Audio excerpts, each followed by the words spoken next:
Hey y'all, today I wanted to share this book. It's Laying Down the Rails, and it's by Sonya Shafer. And I don't know if you've ever just said, why won't they listen? Why won't my kids listen? Charlotte Mason might say it's not about discipline, it's all about habit training. And so I just wanted to share a little bit of what I've learned in going through this book again, and how I'm going to implement habit training in our homeschool routine. And so let's get started. So you may ask, what is habit training? Habit training is the idea that children's behavior, character, and even thinking can be shaped through consistent, repeated practice.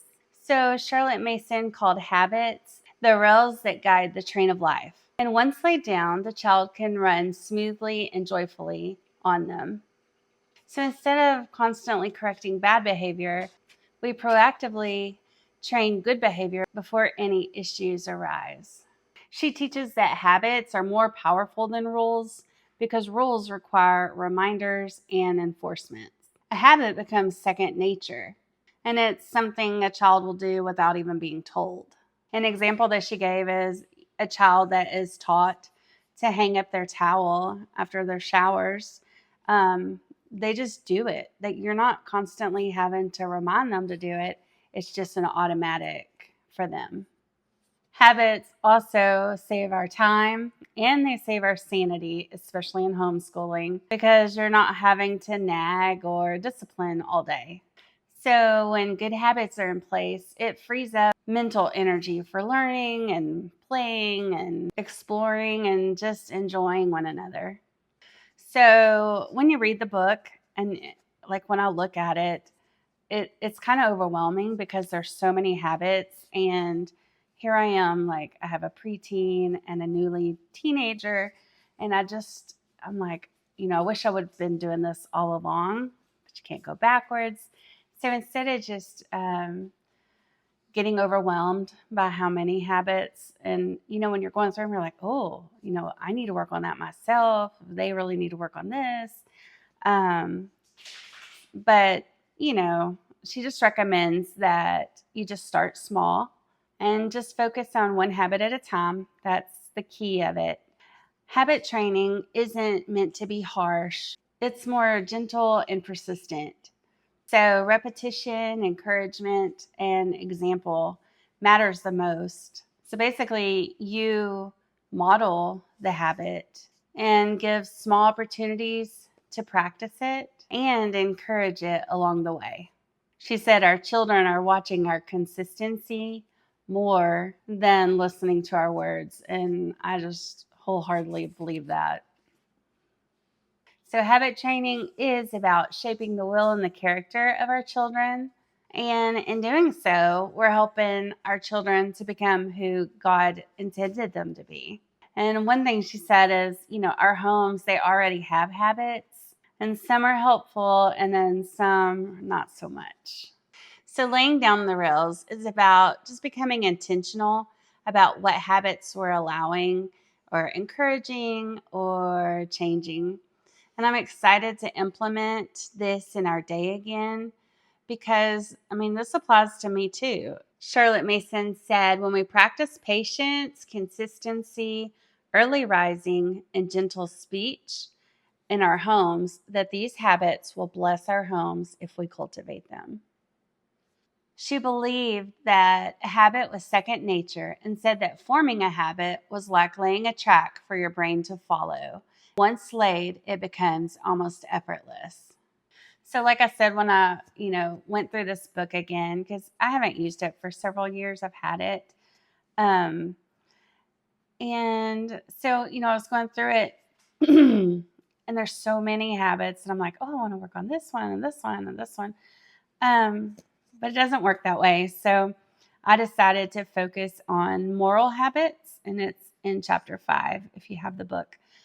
So this chapter, it dives into helping your children develop a conscience, self-government, and a clear sense of right and wrong.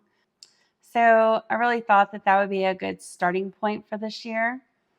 I kind of wrote out, let's see, let me get my book. So the first habit that we're going to start is integrity. And she has it in 4 aspects. So you have priorities, finishing, your use of time, and borrowed property. So with the integrity, it said firm adherence to a code of values and being a good steward of all that we possess.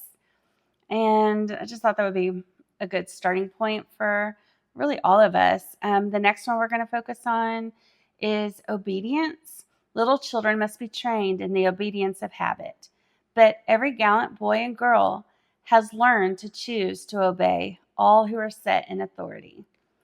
And then we're going to move into personal initiative.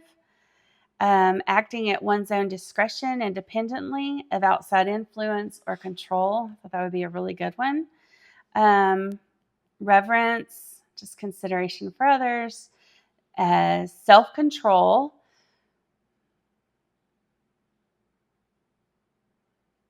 Says keeping back the expression of our passions or our emotions. Sweet, even temper. That would be a good one. Just making the best of things, learning to look on the bright side. Or not learning, having the habit of looking on the bright side. Truthfulness, where you're aligning your words and actions in accordance with fact. It says we cannot keep a delicate sense of truth if we let ourselves listen to and carry rumors. So I thought that was good. And usefulness is the last one that I'm going to focus on for this year, and just offering valuable or productive service. So anyways, I'm intending on probably sticking to each of these habits for, at least a month. It's not something we go through really quickly.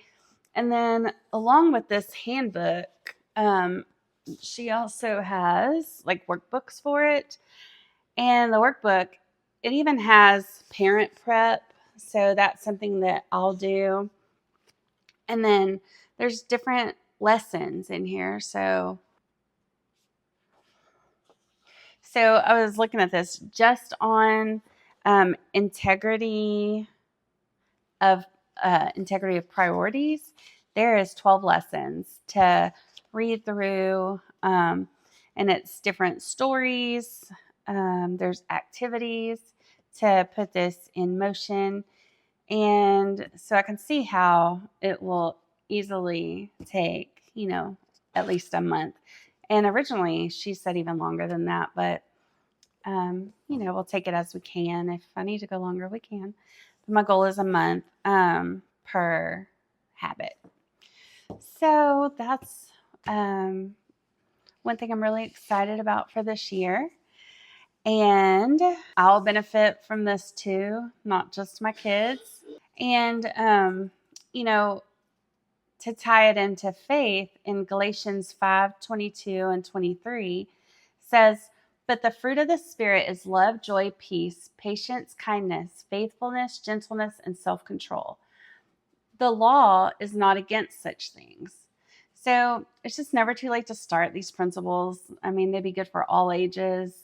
Even as my kids are older and with teens, I'm just going to try to model it and just definitely walk alongside them in this. Because like I said, this is going to be good for me too.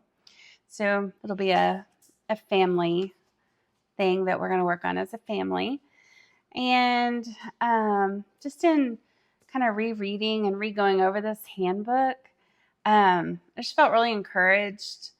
Her encouragement for us as moms is that we're laying invisible tracks that will guide our children long after homeschool is done. She gives encouragement to not expect perfection and to focus on faithful practice. And she also gives a reminder that God equips us to do this, maybe not perfectly, but purposefully. And so I really liked that. So, anyways, that is what I've been learning about habits and habit training, just in rereading and taking notes in this handbook. And so, just wanted to share that with y'all.